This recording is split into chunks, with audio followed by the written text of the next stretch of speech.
위태위태 보였던 북미 정상회담의 판이 결국 크게 요동을 치고 말았습니다. 트럼프 대통령이 이제 우리 시각으로는 어젯밤이었죠.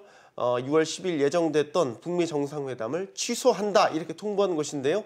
어제 외신 기자들을 불러서 핵실험장 폐기를 했던 북한으로서는 참으로 참 당혹스러운 상황이 연출됐습니다. 네, 과연 이것이 북미 정상회담의 사실상 결렬이냐 아니면 조건을 조율하기 위한 잠시 동안의 연기이냐 여러 가지 해석이 나오고 있죠. 트럼프 대통령의 북미 정상회담 취소 배경은 무엇이고 또 과연 북한은 어떤 반응을 보이게 될지 오늘 전문가와 함께 긴급 진단해 보도록 하겠습니다. 유한대 김정봉 석좌 교수입니다. 어서 오세요. 안녕하십니까. 안녕하세요.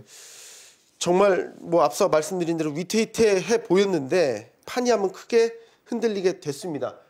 일단 교수님도 이렇게 트럼프 대통령이 나올 거라고는 예상을 못 하셨죠? 예상을 못 했습니다. 네. 폼페이오 미국 국무장관이 미국 정상회담이 99.9% 열릴 것이다 얘기를 했고 정의용 안보실장도 99.9% 열린다고 그랬으니 네. 한미 양국의 그래도 안보수장들이 열린다고 그랬으니까 믿을 수밖에 없었죠. 그런데 그렇죠. 한미 정상회담에서 약간의 삐걱거리는 게 좀 들리긴 했습니다. 예. 트럼프 대통령이 미국 정상회담이 안 열릴 수도 있고 그렇죠. 연기될 수도 있다 이런 면을 했기 때문에 그런 약간의 의심은 하고 있었습니다.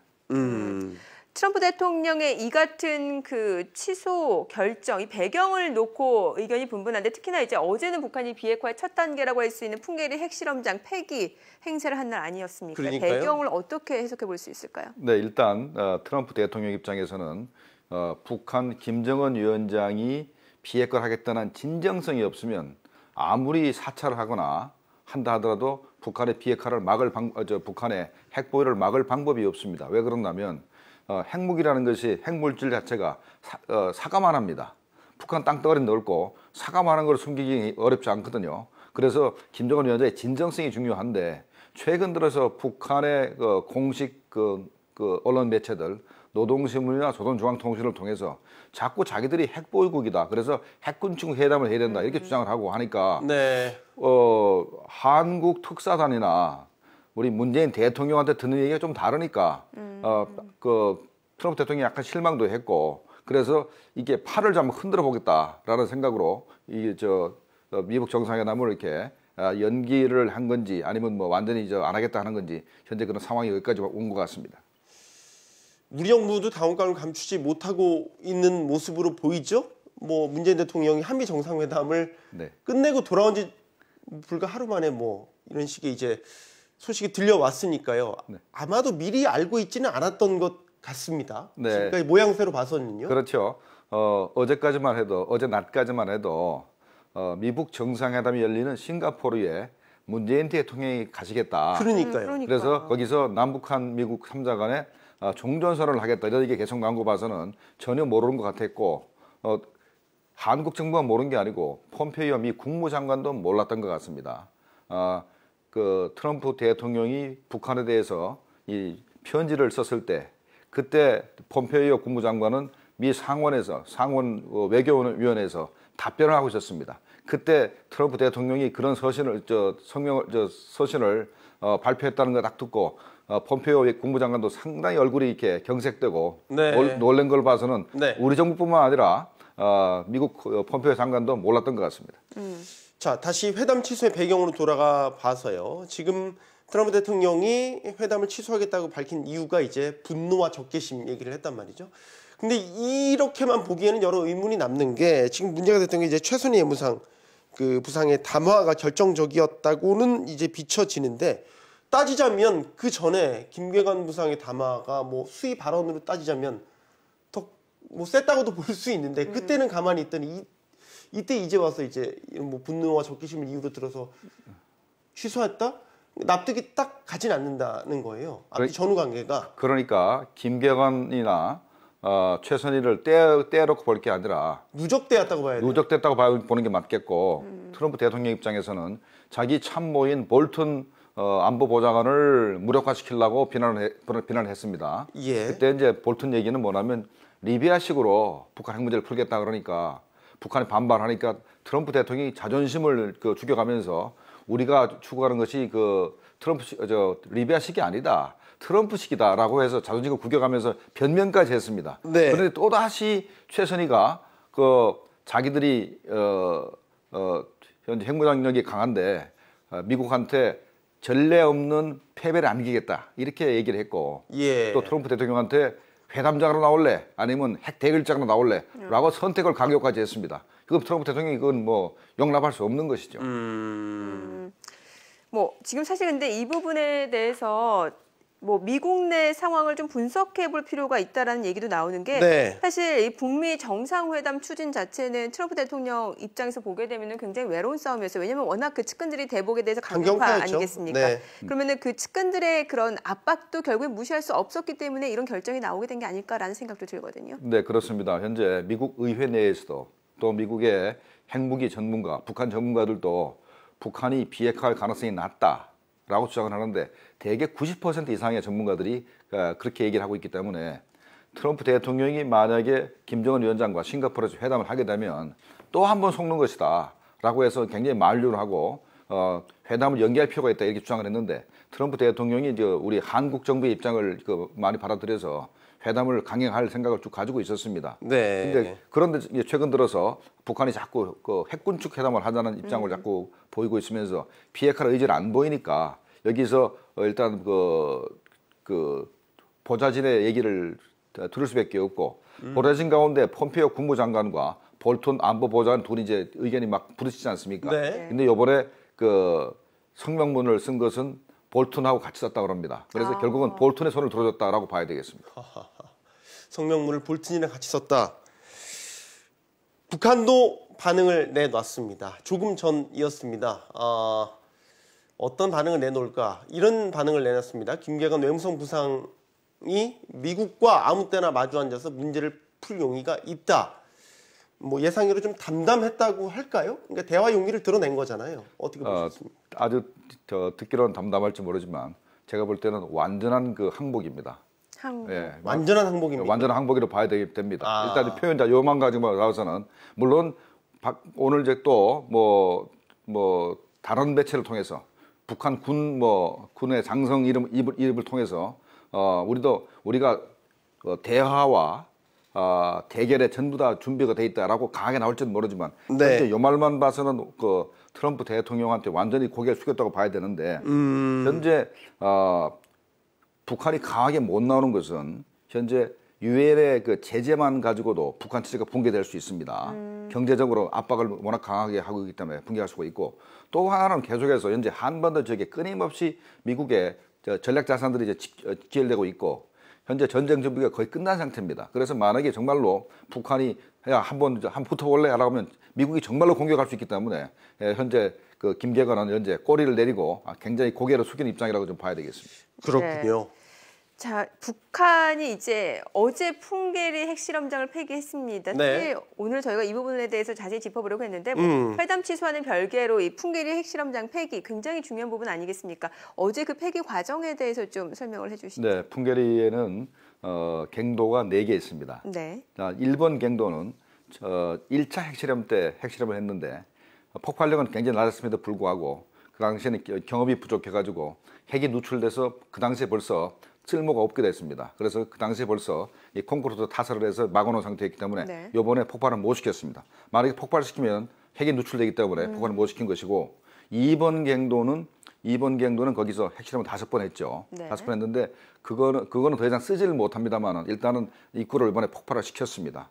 그다음에 3번, 4번 갱도가 있는데 네. 3번 갱도가 가장 중요합니다. 터널도 뚫어놓고 언제라도 핵실험할 수 있게 완전히 전기장치까지 다 돼 있었습니다. 3번 갱도는 제일 마지막에 폭발을 했고 4번 갱도는 터널만 뚫어놨습니다. 그래서 순서가 2번 갱도, 4번 갱도, 3번 갱도 순으로 폭발시키면서 또 중간중간에 군대 막사라든가 그다음에 그 핵실험 관측소라든가 이런 거를 뭐 전부 다 파괴해서 일단은 풍계리에는 건물도 다 사라지고 네. 갱도도 전부 다 폭발된 것으로 이제 알고 있습니다. 자, 그런데 어제 뭐 취재진 5개국 취재진이 이제 이걸 봤죠. 뭐 자세한 화면이 나와야 뭐 더 알 수 있겠지만 살점 한계로 지적됐던 부분이 전문가들이 참여하지 않아서 그렇죠. 확인할 수 없다라는 거죠. 여전히 일부 전문가들 사이에서는 이게 그렇기 때문에 일종의 쇼 아니냐라는 의심의 눈초리를 계속 보내고 있는 것 같습니다. 북한이 처음에 풍계리 핵시험장을 폭파하겠다고 얘기했을 때는 네. 전문가들 받아들이겠다 해놓고 이제 기자만 받아들였습니다. 그러니까요. 그다음에 기자가 가져갔던 방사능 측정기도 전부 다 뺏어버렸습니다. 네. 그러니까 그렇다는 얘기는 북한이 현재 그 풍계리 인근 지역에 있는 그 방사선이 노출되는 거 이런 것에 대해서 숨기고 싶었고, 그다음에 또 하나는 핵실험을 여섯 번 했기 때문에 그게 어느 정도 폭발력을 가지고, 그다음에 어느 정도 그다음에 그 어떤 핵물질을 썼고 얼만큼 방사선이 노출됐는지를 전문가들이 가면 다 알 수가 있습니다. 북한은 이런 걸 가리고 싶었고 이번에 폭파시킨 다음에 어떻게 했냐면 북한이 공식 발표를 했습니다. 그 일대 전체를 폐쇄하겠다라고 얘기했기 때문에 앞으로 미국과 북한 간에 북한의 핵 능력에 대한 검증이 시작될 때 아무도 못 들어오게 사전에 전부 다 이렇게 파괴 조치를 하고 폐쇄 조치를 해가지고 과거 핵에 대한 그런 증거를 인멸하는 거 아닌가, 이렇게 의심이 가는 겁니다. 다시 한번 그 트럼프 대통령이 이제 북미 정상회담 취소 배경에 대해서 좀 얘기를 해볼게요. 네. 뭐 미국을 향해서 뭐 분노와 적개심 이런 발언을 쏟아낸 것도 이거 될 수 있겠습니다. 네. 또 미국 뭐 내부 상황도 마찬가지요. 그런데 이 비핵화람에 있어서 북한의 단계 그리고 미국이 생각하는 단계가 일치하지 않고 이게 간극이 있지 않았습니까? 이 부분도 좀 큰 배경으로 적용되지 않을까 싶어요. 네, 바로 김계관이나 그다음에 최선희 외무성 부상이 발표한 발표문에 들어가 있습니다. 네. 우리는 리비아하고 핵을 개발하다 마는 나라고, 네. 우리는 완벽하게 핵 무장력이 완성된 나라인데 어떻게 같은 선상에서 우리 두고 얘기를 하느냐라고 이제 주장하는 부분도 있고, 그리고 또 하나는 북한이 현재 핵탄두를 얼마큼 가지고 있는지 미국이 정확히 모릅니다. 정확히 모르는데 핵탄두 숫자가 미국이 원래 생각한 것보다 훨씬 더 많다고 판단할 수가 있는 겁니다. 그런 측면에서 현재 북한이 그 CVID도 잘 받아들이지 하지도 않고, 또 하나는 또 PVID라 해서 북한이 현재 있는 핵물질을 전부 다 포기한다 하더라도 네.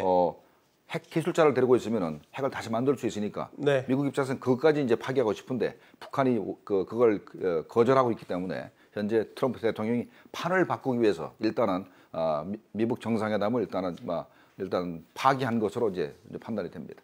그러면 아까 북한이 사실상 항복한 거나 다른 바 없다라고 이제 해석을 하셨으니까 결론적으로 본다면 여러 가지 조건들이 이제 예를 들어서 충족이 된다라면 북미 정상회담 다시 성사될 가능성도 있다고 보십니까?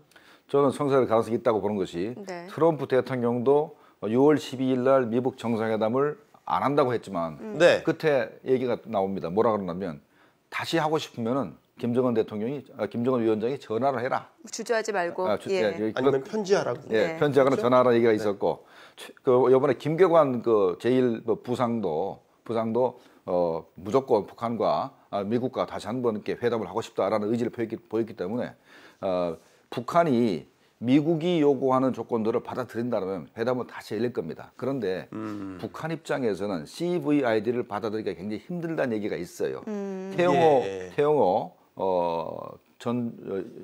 북한의 공사였죠. 영국 공사가 네. 한 말에 의하면 CVID에 의해서 북한을 사찰한다는 것은 김정은 보고 정권을 내놓은 것과 같은 것이다 라고 해서 받아들이기 힘들다고 하기 때문에 앞으로 과연 미북 정상회담이 과연 열릴 수 있을지 두고 봐야 되겠습니다. 네.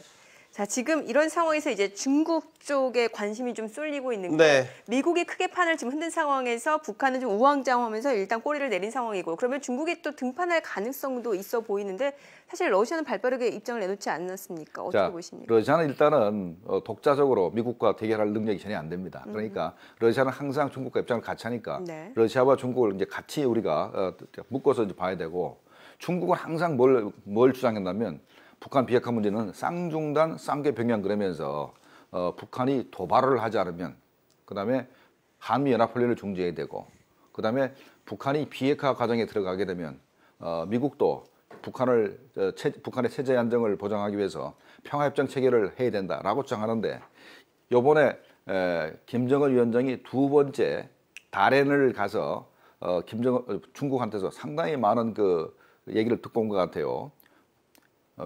미국과 북한 간의 비핵화 회담이 잘 안 돼도 경제적 군사적 지원을 하겠다는 얘기를 들은 것 같고 그다음에 이 얘기가 이제 미국에 건너가서 트럼프 대통령이 노발대발한 것 같아요. 현재 북한이 중국을 믿고 현재 좀 까분다라고 생각했기 때문에 네. 이번에 트럼프 대통령의 그 미국 정상회담 그 파기 조치는 북한을 주 타겟으로 하지만 중국에 대해서 경고라고도 봐야 되겠습니다. 그렇게도 볼 수 있겠네요. 네.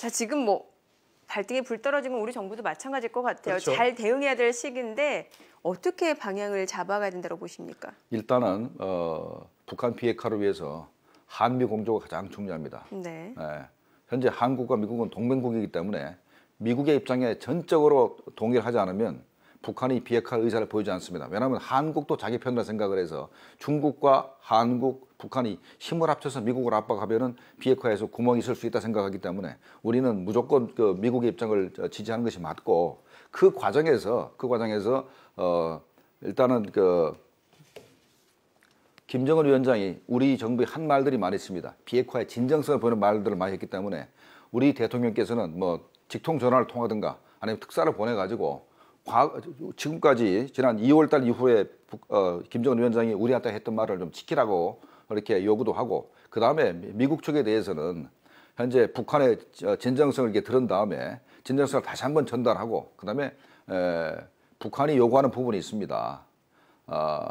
비핵화가 완전히 이루어진 다음에 제재를 해제해주면 그동안에 북한은 굶어 죽기 때문에 북한에도 이제 비핵화 단계가 이제 여러 개 있으면 그걸 뭉뚱그려 가지고 서너 개로 이제 뭉뚱그린 다음에 그 단계별로 유엔의 안보리 제재 조치도 단계별로 들어왔기 때문에 역순으로 가면서 단계를 이게 좀 해제해 주는 게 아니겠나 이런 걸 한다 그러면 미국과 북한 간에 나름대로 우리 한국이 할 역할이 있다고 생각이 됩니다. 알겠습니다. 자, 운전대가 정말로 더 뜨거워졌군요. 그렇다고 해서 놓으면 안 되겠죠? 운전대를 이럴 수 더 꽉 잡고 있어야 되겠다는 생각도 듭니다. 김정봉 교수와 이야기 나눠봤습니다. 감사합니다. 잘 들었습니다.